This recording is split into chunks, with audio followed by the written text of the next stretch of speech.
The sun was barely up over the far hills when the wind rolled across the empty fields, stirring the brittle grass and whispering through the old fence posts.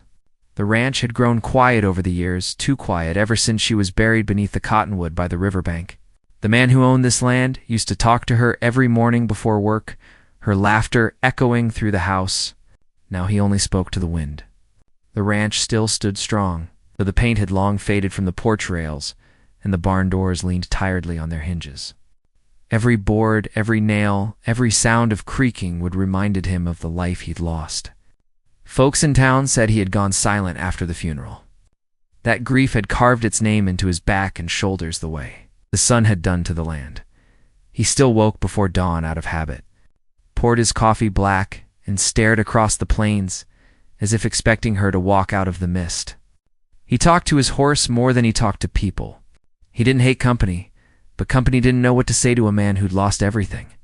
They left him alone, which was fine by him. Loneliness had become a kind of armor. The rancher worked his fields, mended fences, and fixed tools with a steady hand that never seemed to rest. Work was the only thing that didn't ache. The night before the twins appeared, a storm swept across the valley. The sky turned black as if God himself had drawn his hand over the sun.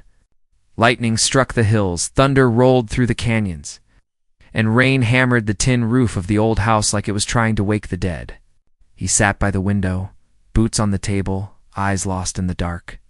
He thought about her, the way she smiled when the rain came, the way she used to say storms washed away sorrow. But that storm didn't wash anything clean.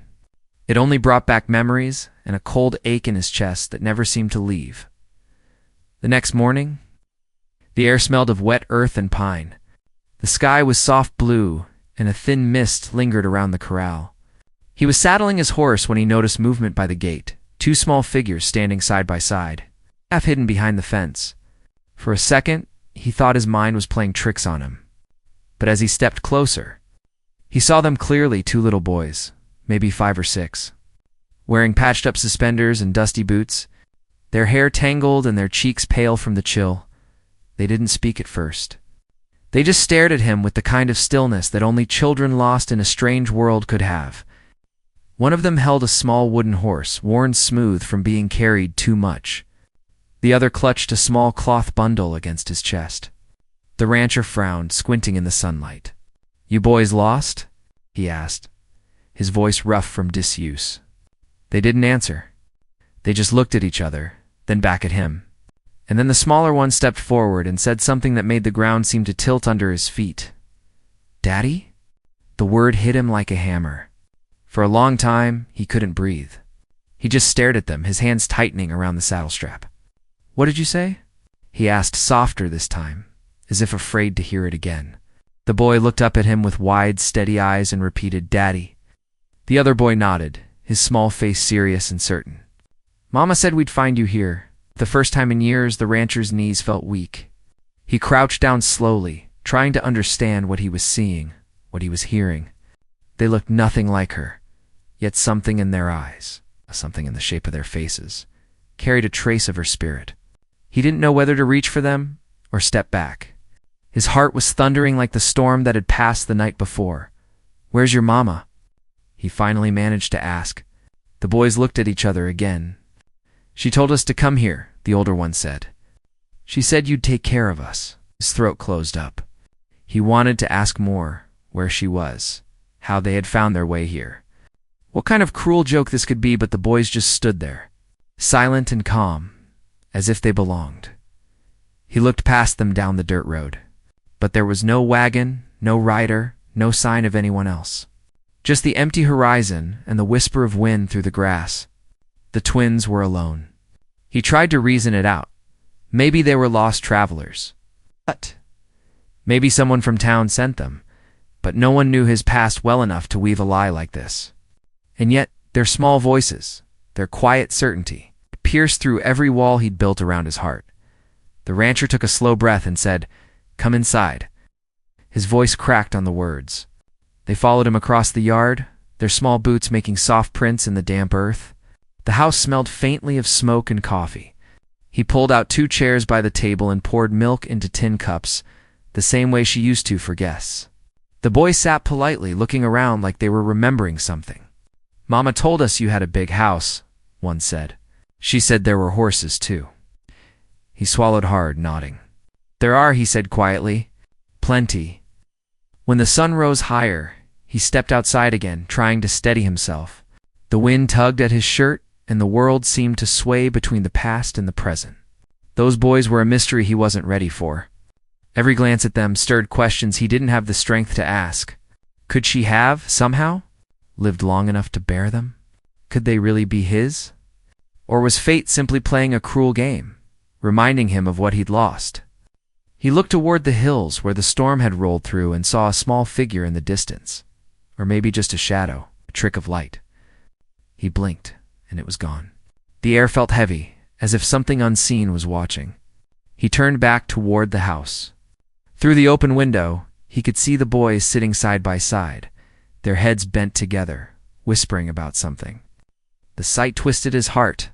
He didn't know whether to believe them or fear what believing would mean by noon. The town sheriff rode up the path, dust trailing behind his horse. "Heard you got visitors," he said, tipping his hat. "2 kids showed up at Mrs. Hill's store yesterday asking about this ranch. Thought maybe you'd know something." The rancher said nothing. He just looked at the boys through the window, then back at the sheriff. "They came this morning," he said quietly. "Said their mother sent them." The sheriff frowned. "Their mother? Who is she?" The rancher's jaw tightened. "They didn't say." The sheriff dismounted, glancing toward the horizon. "Well, I'll ask around. No woman in town's been traveling with kids that I've heard of." He paused, lowering his voice. "You think it could be? Her kin?" The rancher didn't answer. The word "her" still burned too deep. He only nodded faintly, and the sheriff rode off again, leaving a trail of dust behind. As evening fell, the house grew quiet again. The boys had fallen asleep by the hearth, curled under an old quilt.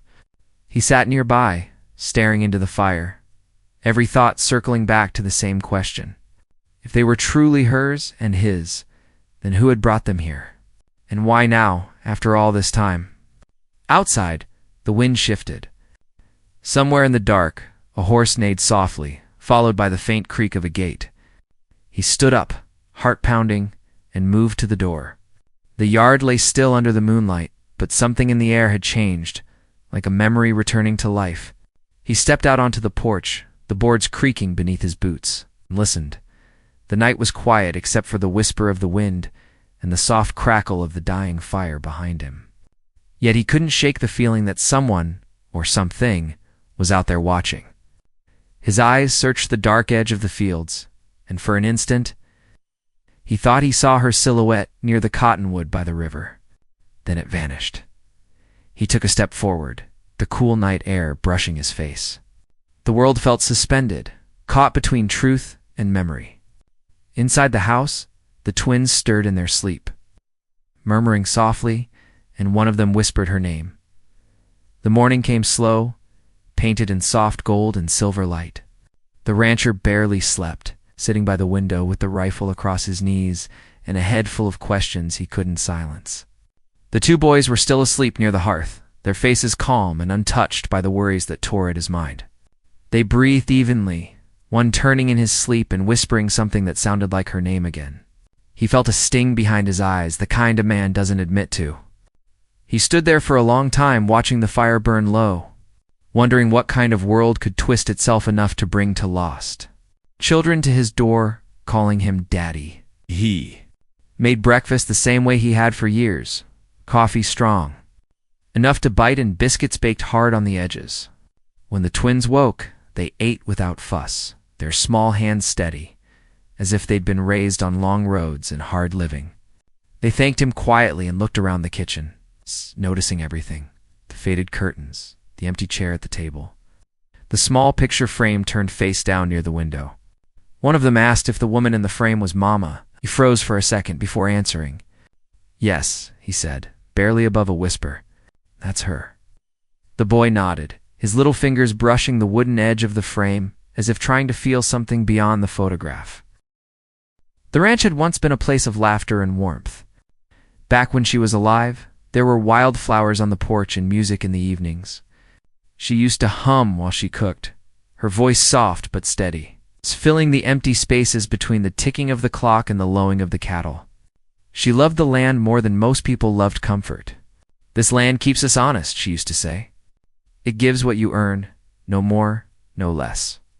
He remembered the way she'd stand in the field, sunlight caught in her hair, saying that storms never scared her. They reminded her that the sky still had power. Then one winter night, the fever took her. No storm could wash that away. After she died, he buried her under the cottonwood where they had carved their initials years ago. Folks from town came to pay respects, but once they left, the world fell silent again. The seasons passed, one after another, and he worked the ranch like a man who didn't know how to stop. But seeing those twins now brought the past roaring back like thunder.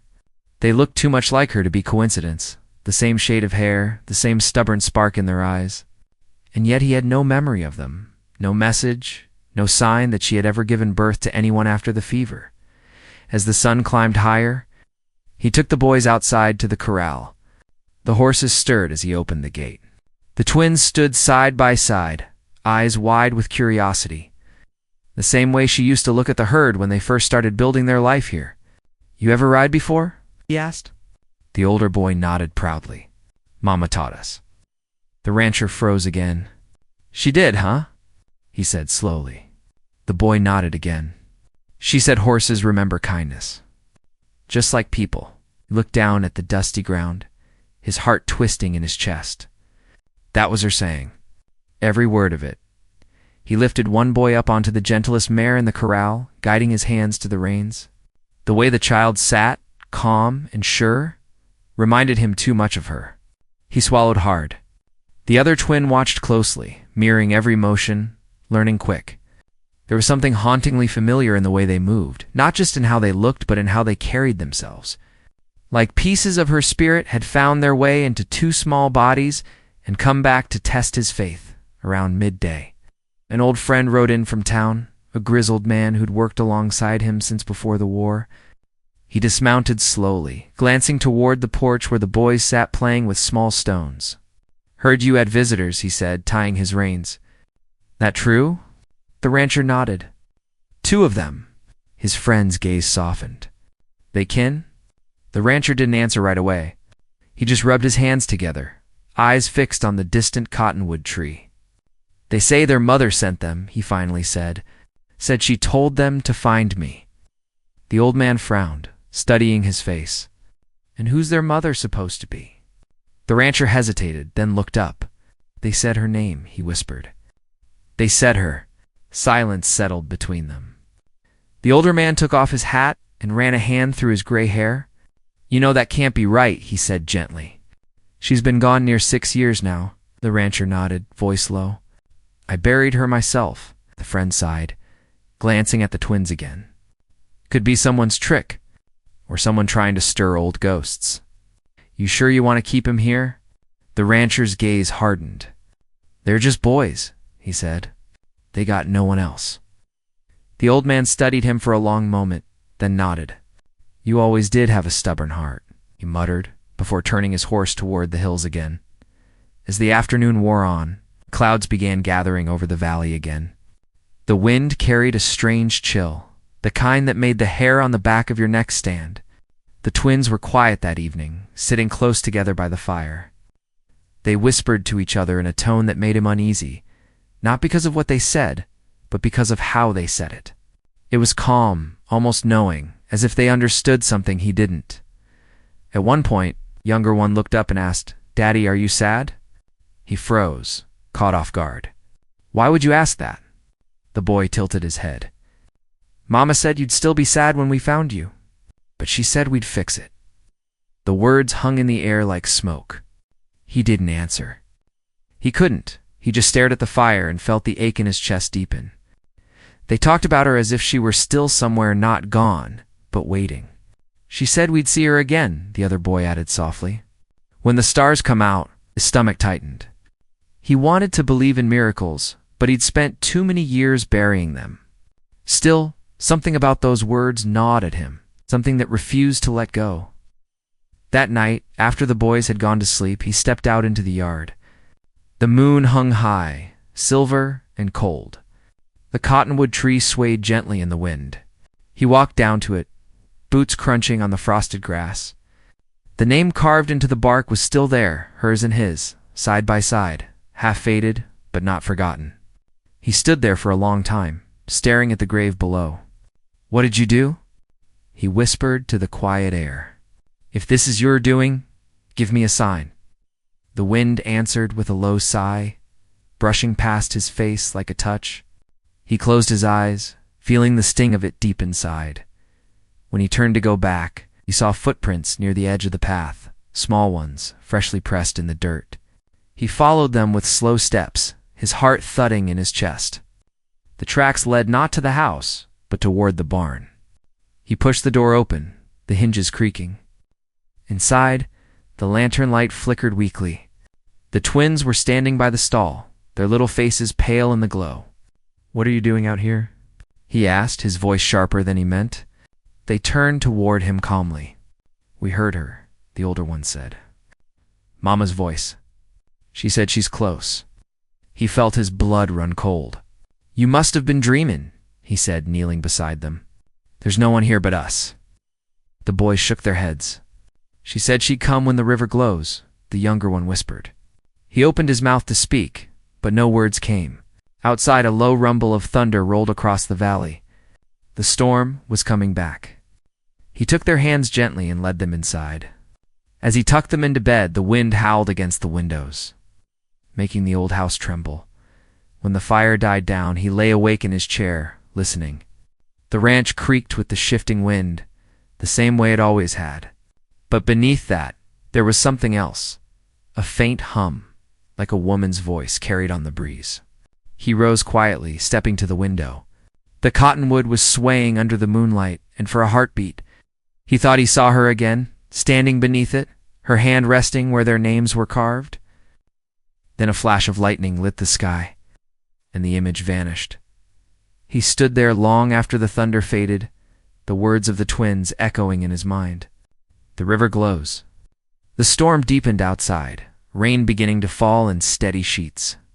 Somewhere beyond the fields, the faintest shimmer of light appeared near the riverbank, like moonlight dancing on the water where no moon should reach. And in that moment, he realized the mystery was far from over. Whatever truth waited there in the shadows of his land was just beginning to show itself. It would change everything he thought he knew about life, loss, and the woman he still loved. The following morning was gray and heavy, the kind of sky that pressed low enough to make a man feel the weight of his own thoughts. The rancher hadn't slept at all. He sat by the window again, staring toward the river, trying to understand what he had seen, or thought he had seen. The faint glow that had shimmered through the night still burned in his memory like a haunting echo. It wasn't natural light. It came from the river itself, from the same place where he had buried her years ago. The boys slept soundly, as if untouched by what had happened, but he couldn't shake the feeling that they knew more than they were letting on. He went out after sunrise, his boots sinking into damp soil. The storm had passed, but the land still smelled of rain and wild sage. As he walked toward the river, a fog hung low over the ground, curling around his legs like ghostly smoke. The cottonwood stood silent, its branches wet with dew. When he reached the grave, he saw something that stopped him cold. The earth around it was disturbed, not dug up, but uneven, like it had been touched. There were no boot prints, only the faint impressions of small feet, the same size as the twins. His stomach tightened. He looked back toward the house, his heart pounding. They couldn't have wandered out here alone in the storm, could they? Back inside, the twins were sitting quietly at the table, their hair still tousled from sleep. The older one looked up as he entered. "You went to see her," he said, his tone calm and matter-of-fact. The rancher froze mid-step. "What did you just say?" The boy shrugged softly. "Mama said you'd go look for her." The words felt like ice running down his spine. "How would you know that?" he asked slowly. The boy didn't answer. He just looked down at his hands, tracing patterns on the wooden table. The younger twin spoke instead, his voice small. "She told us you're scared to believe." He sat down heavily, the chair creaking under his weight. "Listen," he said, his voice low. "Your mama's gone. She passed away long ago. You boys are confused, that's all." But the twins just watched him with eyes that didn't blink, calm as still water. "She isn't gone," the older one whispered. "She told us to stay until you see her again." Something inside him cracked at those words. He wanted to shout, to demand answers, but instead he felt an ache rise from deep inside. That old quiet pain that never fully healed. He spent the rest of the day working the land just to clear his mind. The cattle had wandered near the ridge, and fixing the fence gave his hands something to do besides tremble. But even there, away from the house, the twins' words followed him. He remembered the fever that took her, how sudden it had come, how helpless he'd felt. He had sat by her bedside for 2 nights, praying, holding her hand as her breathing faded. He had buried her himself and marked the grave with his own hands. He knew she was gone. Yet deep down a voice kept whispering, what if he had been wrong? Later that afternoon, the sheriff came riding up again, dust swirling behind his horse. "Heard there was strange talk out this way," he said as he dismounted. "Folks in town are saying they saw lights down by your river last night." The rancher stiffened. "Lights," he repeated. The sheriff nodded. "Like lanterns, but brighter. Some say it looked like a woman walking along the bank." He gave a half-smile that didn't reach his eyes. "You wouldn't know anything about that, would you?" The rancher shook his head. "Nothing I can explain." The sheriff studied him for a long moment, then his gaze shifted to the house. "Those boys still here?" he asked. The rancher nodded. "Inside?" The sheriff lowered his voice. "You know, I checked with every family within 20 miles. No one's missing twins. No one's missing any children at all." The rancher frowned. "Then where'd they come from?" The sheriff sighed. "That's what I'd like to know. They showed up after a storm, claimed to be yours, and no one's seen them before that day." He hesitated, then added, "You might want to keep an eye open. Sometimes when the past comes calling, it brings trouble with it." With that, he tipped his hat and rode off, leaving more questions than answers. That night, the wind picked up again. The house groaned softly as the boards shifted. The twins had gone quiet after supper, sitting near the fire and drawing on scraps of paper. When he looked over, he realized what they were sketching: the cottonwood tree, the river, and a figure standing beside it. The figure was a woman. "Who's that?" he asked, his voice barely above a whisper. "Mama," the older one said simply. "She's waiting." He stared at the drawing, his pulse quickening. "Where?" The boy lifted his finger and pointed toward the river. He tried to laugh it off, tried to convince himself it was just imagination. But every sound outside, the creak of the porch, the rustle of grass, felt heavier that night.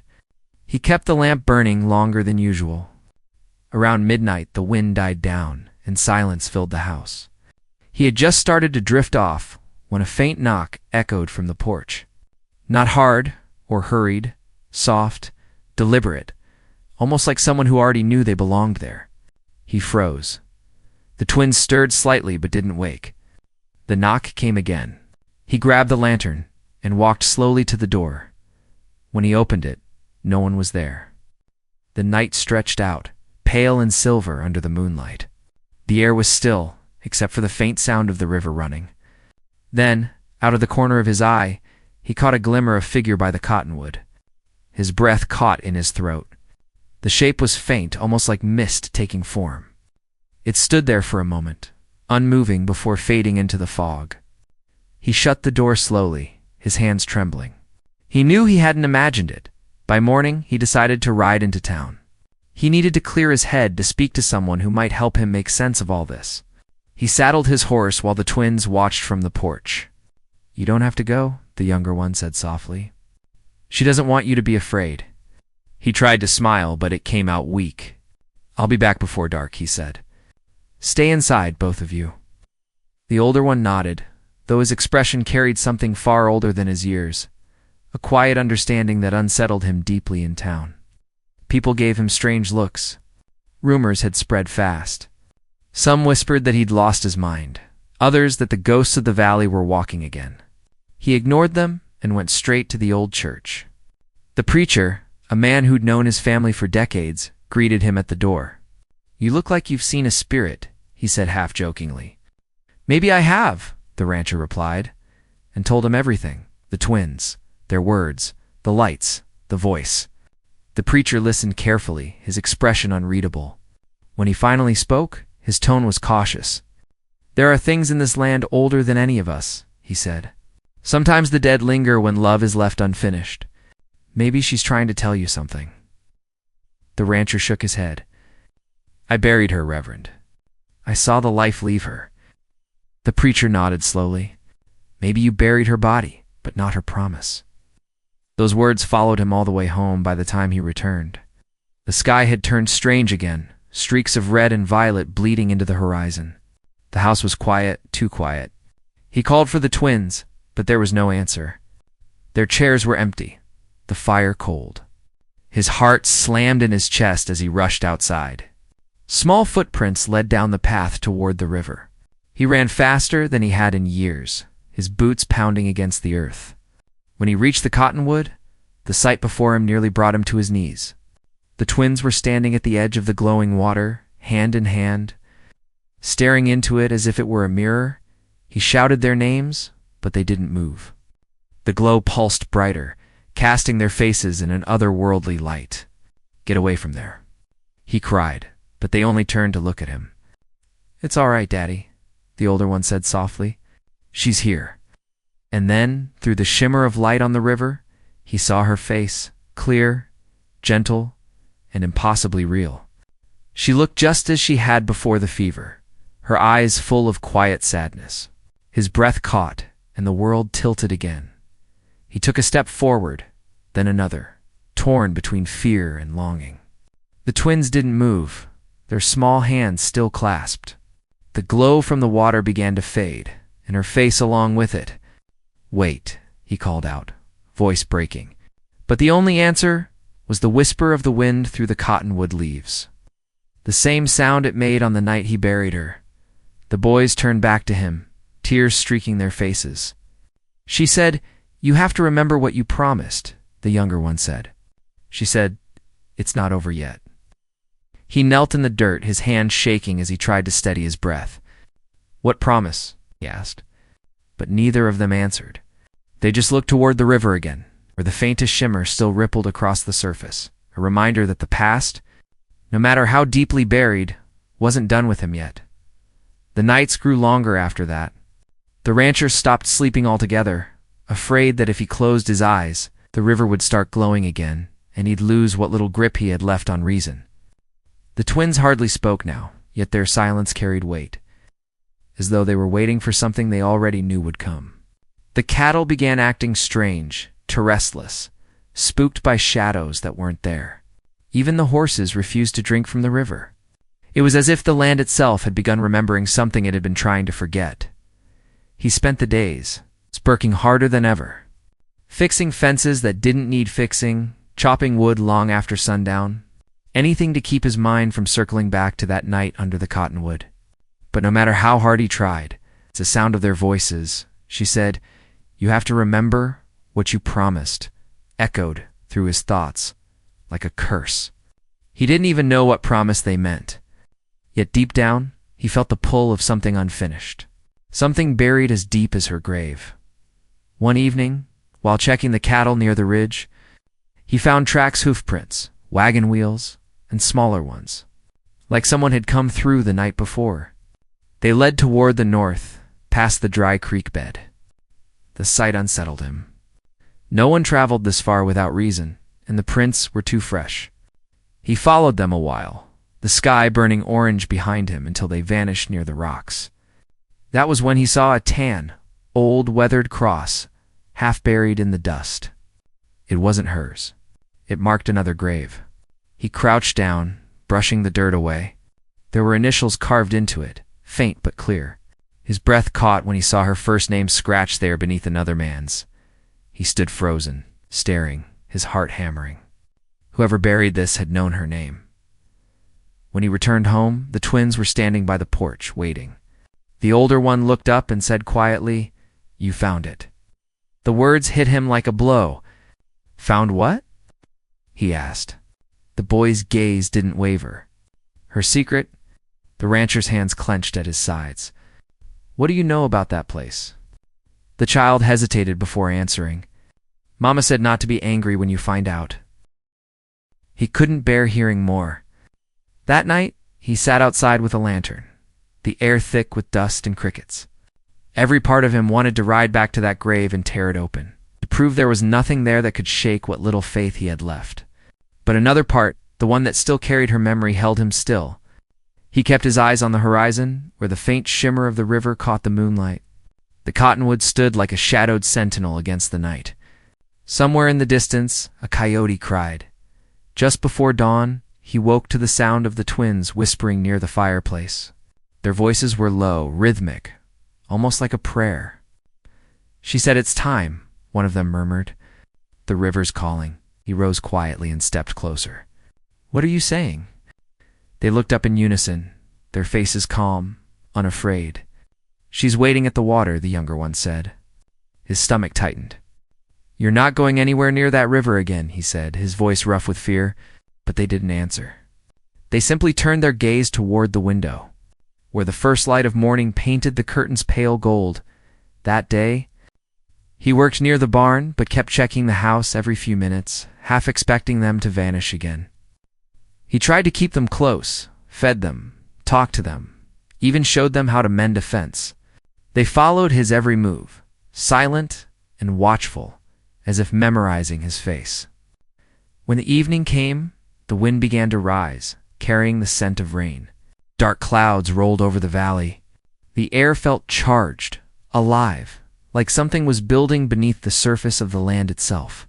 He could sense it in the animals, 2 horses snorting, cattle shifting nervously. The sheriff showed up again that night, his horse sweating and uneasy. "You all right out here?" he asked, eyes flicking toward the horizon. "Storm's comin', and half the town swears they've seen lights near your river again." The rancher didn't answer at first. He just stared past the sheriff toward the cottonwood tree swaying in the distance. "There's something wrong with this place," he finally said. "I buried her there, but it's like she never left." The sheriff's expression hardened. "You think it's her ghost?" The rancher's jaw tightened. "I think it's something worse." Thunder cracked overhead, splitting the sky. The sheriff looked uneasy. "I'll stay tonight," he said. "No harm keeping watch." They sat on the porch for hours, the twins asleep inside. The rain began softly, then grew heavier, drumming against the roof. Around midnight, lightning flashed, lighting the valley in white for an instant. And there by the river, the glow returned brighter than ever. The sheriff cursed under his breath. What in God's name? He stood, hand on his revolver, though they both knew bullets wouldn't fix whatever this was. The rancher grabbed his lantern. "Stay here," he said, his voice shaking. "I have to see it for myself." He crossed the field, rain soaking him to the bone.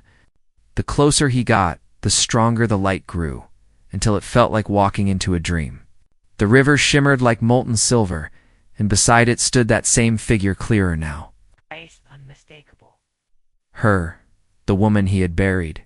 Her dress flowed like mist, her face pale and luminous. "Why?" he whispered. "Why won't you rest?" She looked at him with sorrowful eyes, lips barely moving. "Because you forgot." Behind him, he heard movement, small footsteps splashing through the wet grass. The twins. They had followed him. "No," he shouted, reaching for them, but they slipped past, walking straight toward the river's edge. The glow brightened, reflecting off their faces. The older twin turned back once and said, "She wants you to come with us." The words tore through him. "I can't," he said, his voice breaking. "You're not supposed to be here?" The sheriff's shout carried faintly over the thunder, but it was too late. The river surged suddenly, the light within it pulsing like a heartbeat. The air crackled, electric and alive. The twins stood still, hands clasped, eyes wide. The woman's image wavered, her face flickering between sorrow and something he couldn't name. The rancher took a step forward, then another, fighting against the wind and the rising current. Every instinct screamed for him to stop, but something stronger, love, guilt, desperation pushed him onward. When he reached the edge, the ground gave way beneath his boots. The current dragged at him, but he held his ground. "If you're real," he shouted into the storm, "then tell me what I forgot." The glow flared brighter, blinding him.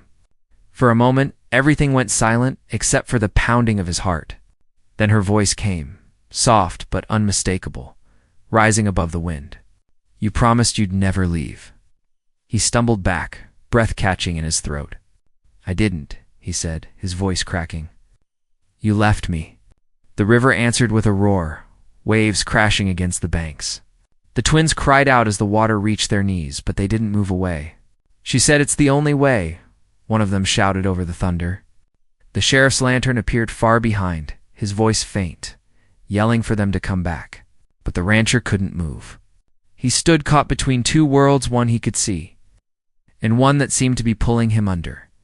Then, without warning, lightning struck the cottonwood tree. The flash lit the valley in white, the sound shaking the ground. The tree split down the middle, burning bright against the dark sky. The twins screamed as the river surged higher, the glow turning fierce and wild. He lunged forward, grabbing them both by the arms, dragging them back onto the bank. The light flared once more, swallowing the figure of the woman completely. When it faded, only darkness remained, and the rain poured down harder than ever. The sheriff reached them moments later, breathless and drenched. "What the hell happened?" he shouted. The rancher didn't answer. He was on his knees in the mud, holding the twins close, his eyes fixed on the river that now ran dark and still. In the distance, the broken cottonwoods smoked against the rain, its fallen branches scattered across the ground like bones. The twins clung to him, trembling but silent. The sheriff touched his shoulder. "We need to get back to the house," he nodded faintly, but his gaze never left the river. Something had changed in the water's reflection. It wasn't glowing anymore, but faint ripples kept forming as though something beneath the surface still moved. The storm raged around them, thunder rolling across the hills, lightning flashing again and again.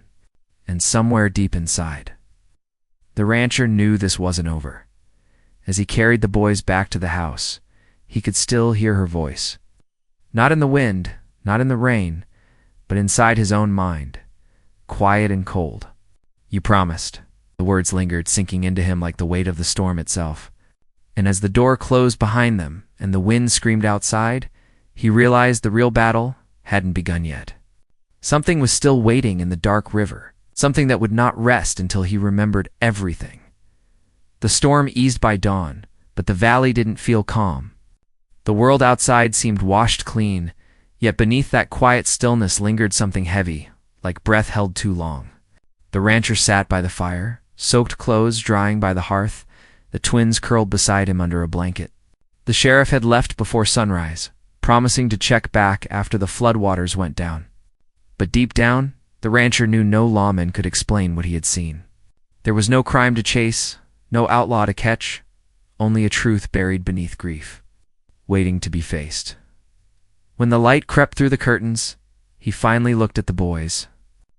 They were awake, but pretending not to be, their small hands gripping the edge of the blanket. "She's gone now," he said softly, though part of him wasn't sure. The younger twin looked up. "She's not gone," he whispered. "She's resting." "You kept your promise." The rancher frowned, confusion and exhaustion weighing him down. "What promise?" he asked quietly. "What did I promise her?" The boy's eyes filled with tears. "You said you'd stay. You said no matter what happened, you'd take care of us." The words landed like a blow. He remembered not clearly, but enough. Years ago, before the fever, she had held his hand by the river and told him that if anything ever happened to her, he mustn't leave the ranch. "It's where our life began," she had said. "It'll be where it ends, too." Back then, he'd laughed, thinking she was talking about growing old together. But now her words sounded like something more, a plea, a warning, or perhaps both. He went outside to the porch, the sky still gray from the storm. The cottonwood tree was split in half, smoke still rising from where lightning had struck. The air smelled of wet earth and ash. He walked slowly toward it, boots sinking into the soft ground. The river beside it had calmed, the glow gone. Only the faintest shimmer remained, like a reflection that refused to fade completely. He knelt beside the broken trunk, tracing his fingers over the carved initials that had somehow survived the fire. For the first time in years, he spoke aloud to her name. "I never left," he said. "You were the one who stayed." Behind him, he heard the boy's footsteps. They stood silently, side by side, their faces pale in the morning light. The older one carried something in his hand, a small wooden horse. "Mama said this belongs to you," he said, holding it out. The rancher took it carefully. He remembered carving it long ago, during the first winter they spent together, back when hope still had a shape and love was as simple as breath. The toy was worn now, edges rounded smooth by time. He turned it in his palm and felt something loosen in his chest, not pain this time, but release. As the day passed, the storm gave way to sunlight. He worked quietly around the house, fixing shutters, stacking wood, and mending the porch rail. The twins followed him everywhere, their questions fewer now, their presence steady and strange, like they were meant to be there. Every now and then, he'd catch them glancing toward the river, as if expecting something. But the water stayed still, and that silence was enough. By evening, he sat with them on the porch. The air was cool, scented with sage and damp cedar. They ate supper together, and for the first time, the ranch didn't feel empty. The older boy asked, "Are we staying here?" The rancher nodded slowly. "As long as you want," he said. "This land's yours as much as mine." The words came naturally, and they felt right. He didn't need proof anymore. Blood or not, they carried her memory, and that was enough to call them his. As the stars began to appear, he told them stories, the kind she used to tell him by the fire when the nights got too long. He talked about the early days of the ranch, the dust storms they'd fought through, the laughter they'd shared when the cattle broke loose and they had to chase them across the valley. The boys listened wide-eyed, as if hearing their mother's memories through his voice. When he paused, the younger one leaned against his arm and whispered, "She'd be happy now." He looked down at him and managed a smile. "Maybe she is." Later that night, when the twins were asleep, he walked down to the river one last time. The moon was high, and its light shimmered across the surface like silver lace. He stood there a long while, listening to the soft ripple of water. It no longer felt haunted. It felt alive, peaceful. He realized then that she hadn't been trying to pull him under. She had been trying to let him go. The glow, the voice, the storm, it was her way of reminding him that love wasn't meant to keep someone trapped in grief. It was meant to carry them forward. He whispered into the night, "I kept my promise." The wind stirred through the broken cottonwood, brushing his face like a familiar hand. The river moved gently, almost like an answer. He stayed there until the first light touched the horizon, then turned back toward the house. The twins were standing in the doorway, sleepy-eyed and wrapped in their blankets. "You all right, Daddy?" the younger one asked. He smiled, not forced, but real. "Yeah," he said softly. "I think I am." The seasons changed after that. Spring brought new grass, the cattle grew strong, and laughter returned to the house. The twins grew taller, their voices filling the air where silence used to live. The ranch began to breathe again, its fields alive with work and purpose. The man who once spoke only to the wind now found his voice in small moments, teaching, laughing, telling stories of the woman they never truly lost. Sometimes, on quiet evenings, when the sun dipped low behind the hills, he'd walk to the river and stand by what remained of the cottonwood. The stump had started sprouting again, small green shoots pushing up from the charred wood. He took it as a sign not of ghosts or curses, but of life returning. He'd close his eyes and imagine her there, smiling the way she used to when the land was kind. And for a moment, he'd swear he could hear her voice blending with the rustle of leaves, soft and forgiving. Years later, when the twins were nearly grown, they asked him about that storm, about the night the river glowed and their mother's voice filled the valley. He never told them everything. Some things, he said, were better left between the living and the lost. But he told them this much. Love doesn't end. It changes. It finds its way back in different forms, through people, through memories, through the land that remembers us. They carried those words with them. The same way he carried her memory, the ranch became known again as a place of quiet strength. Travelers passing through the valley often spoke of how the air felt calm there, how the water near the cottonwood seemed to shine brighter than anywhere else. Some said it was just the light, but those who stayed longer swore it was something more like the land. Self had learned to forgive. In the final years of his life, the rancher sat often on that porch with the twins beside him. Now young men running the land the way he once did, he'd watch them work, proud and grateful, and when he looked toward the river, his heart no longer ached. It simply beat steady, full, whole, at peace. When he finally closed his eyes one last time, they buried him under the cottonwood, beside the woman he had never stopped loving. The river flowed quietly nearby, carrying their reflection in its current. And when the wind moved through the leaves, carried a whisper only the valley could understand. A reminder that some promises don't bind the living to the dead. They set both free. The ranch endured. The twins kept it alive and under that wide western sky. Love, the kind that survives storms, grief, and time itself, remained.